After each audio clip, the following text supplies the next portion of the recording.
Welcome back to another episode of the Crypto Serpents, and if you do enjoy the videos, then don't forget to hit that like and subscribe button. Serpents, I am back. My voice has been low, but we are back again for another one. Now, if you don't know about this channel, if you've only just come across today, I provide 10 to 12 minute videos so that you guys can understand the hours and hours of research in a compressed 10-minute format. So while you're driving, you can listen to the Serpent about what has been going on lately with XRP. And there is a new show coming on the channel as well called Crypto Investing. So we're going to release this video out now, straight after I've made it. And then tonight at the usual XRP time slot, I'm actually going to release a new section coming to the channel called Crypto Investing. And it'll be short 5-minute videos max where we just talk about some tips that you guys might not know. So check out for that one as well, coming up a little bit later on today. Now, the SEC Commissioner makes controversial case for ETH XRP that faults the Howey test.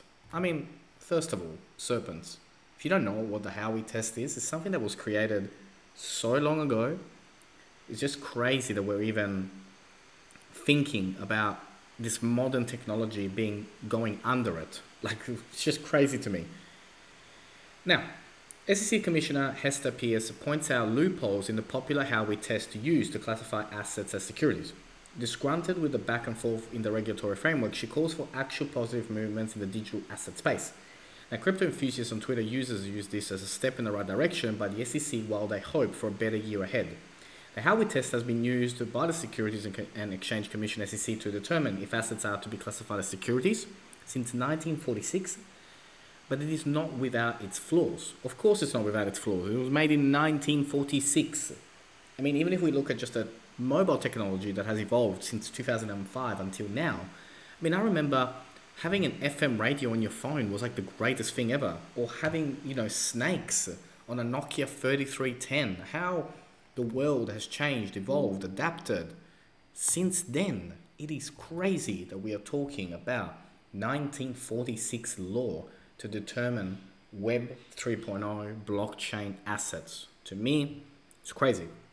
Well, the SEC said that they are making positive steps. She says, she explained that the test works with anticipated profits from an investment contract, dragging in digital assets because of the expected profits by users at the initial purchase of tokens with a promise by creators to build a better network. That's the key framework here. They're saying a project goes out there, gets pre-investment before they've even made anything in the hope and pitching to people that they're going to make money out of this.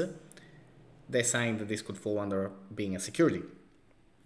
Now, she does argue that the investment contract should not be lumped together with the asset as they are meant to be excluded through related. Just because I sold you the orange groove as part of an investment contract doesn't turn the orange into a security. Well, look at these initial sales, look like securities offerings, but then the question is that token, is the crypto asset itself a security? And that, for me, ladies and gentlemen, has been the major talking point of this case, the SEC versus Ripple case. Let's say, hypothetically, Ripple did the wrong thing. That doesn't make XRP the wrong thing. Do you understand? Like, they're two different things. If the company Ripple made a mistake, that does not make its product XRP a security. It means that the company might be liable, but not the blockchain. The XRP blockchain is not a security. Again, it's not financial advice. I'm not a financial advisor. I've always been very transparent about how I feel about this. And I'll say it again. The XRP blockchain is not a security. It just isn't. To me, it's crazy that we're still discussing this today in 2023. Now, I do believe that this is the final year of the case and the case will end, but I want to know in the comments, what do you think, Serpents? The number one question that I've had so far, especially because it's been a couple of days since there's been a YouTube video, are we about to pump? Is XRP about to explode? What can we expect over the next coming days? What's going to go on, Serpent? Are we in? Is it happening? Are we about to moon? I'll tell you all about that, guys. I will tell you all about that. I believe we're going to have to, have some patience around this, but I will talk to you guys about it. Now, XRP still seeing a lot of inflows as the crypto market ends bearish streak. It's very interesting to me that the narrative has changed on the news websites, but to me it's a trap.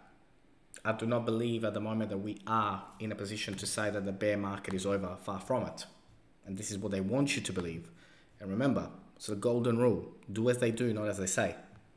Do as they do, not as they say. Now, XRP does jump a 3-month high as crypto markets consolidate. Yes, it has been positive. Yes, it's good. Yes, serpents. I get it. I understand. But the global economy is not in a good spot. We can't forget about that. We have to remember that. The global economy is not in a good position right now. And so, yes, it's been exciting to see a pump. Of course, we're all enjoying it. But I believe it will be short-lived. There'll be a retrace, quite a significant one, and then we kick off. And what that time frame looks like, no one can give you an exact time frame, but that could go for another 2 to 3 months.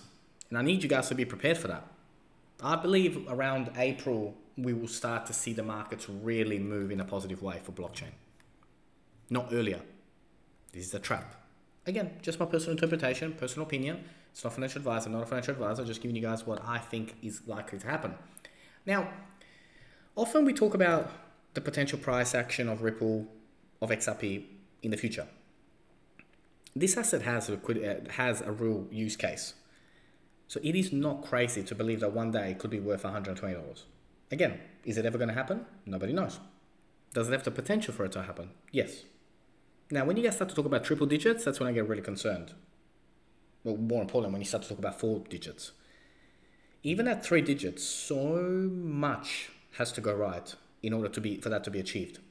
Now, when the case settles, have always been of the opinion that $10 to $15 is likely when we'll see. We'll see a lot of people sell, we'll see a pullback, and then eventually we will start to move towards these as Ripple IPOs, on-demand liquidity takes over.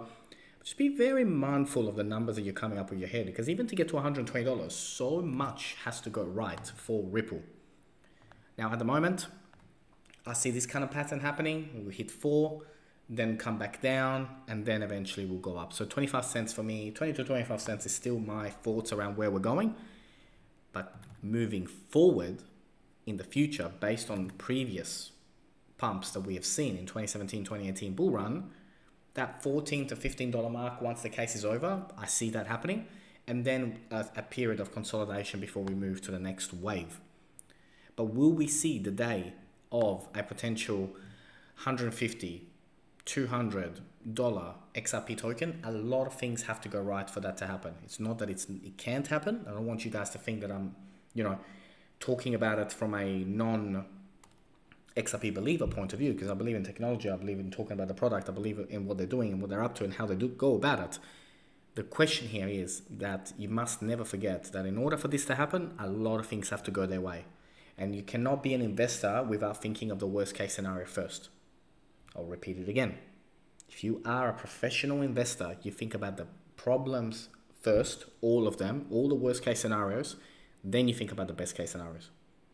So just be very mindful about how you go about investing. Now, if you did learn something new today, then don't forget to hit the like and subscribe button. As always, thank you. Look forward to see you on the next one.